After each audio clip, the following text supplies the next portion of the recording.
There are many truths in the Bible that transcend all of the scripture. And one of those is what I want to teach today. But first, let me tell you what I mean by that. You know, there are people today that want to tell you don't read the Old Testament because we're not under the law, we're under grace. And they forget that there's a lot of principles back there in the Mosaic law that transcend the law.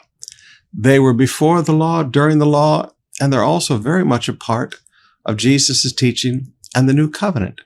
For instance, loving God. There is but one God. Tithing. These things were practiced before the law. They were incorporated into the law because it's part of man's normal relationship with God. And they continue after the law in the fulfillment of the law.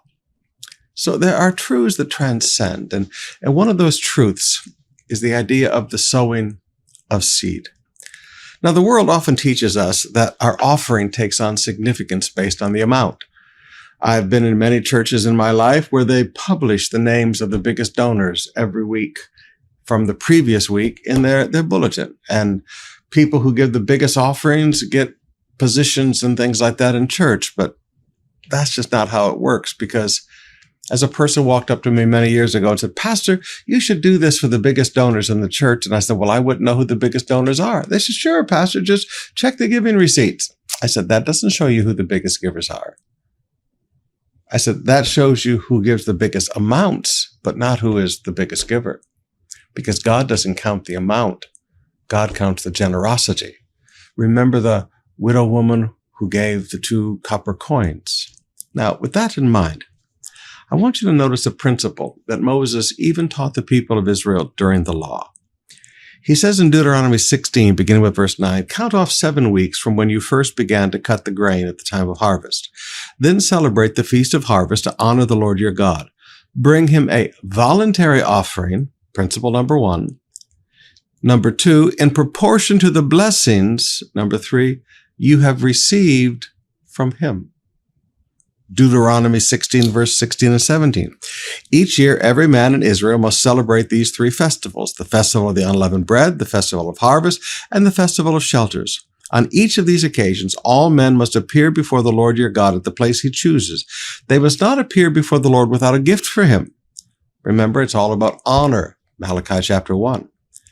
"All must give as they are able, according to the blessings given to them by the Lord."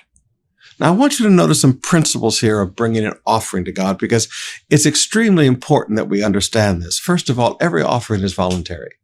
Paul teaches us that you should never give under compulsion. Nowhere in Scripture does God force people to give anything. It has to be something that people want to do. So number 1, every offering must be voluntary. Otherwise, again, there's no honor in the gift. If you are forced to bring it, there is no honor being shown from your heart in the gift.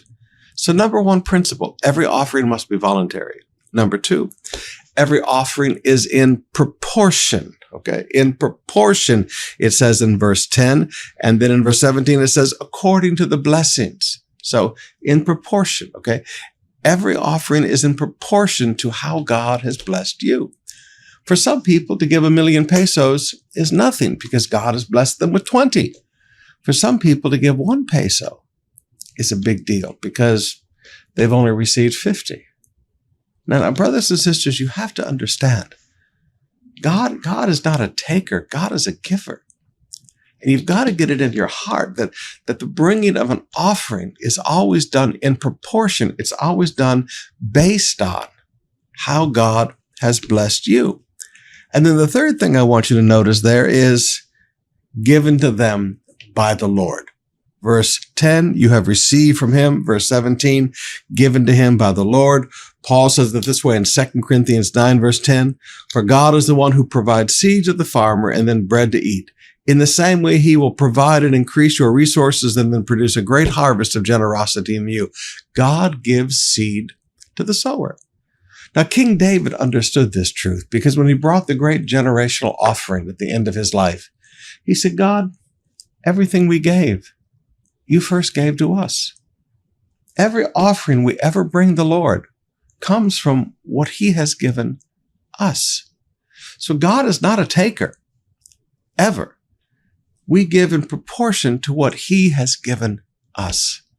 So when it comes to your giving, never feel under pressure and never go in debt to give. God never asks you to give by debt. That's why I don't like credit card giving. God has never asked you to go in debt to give. Okay, well, if you're believing God, use your credit card and go in debt to give. No. You'll never hear something like that taught at COP. God only says, from what I have already blessed you with, not from what you're looking for. You'll never hear me take an offering on, well, if you're asking God for 1,000,000 pesos, then give God the tithe in advance. God never teaches that. It's what he has already given you that is a basis for the proportion that you make a decision to give from.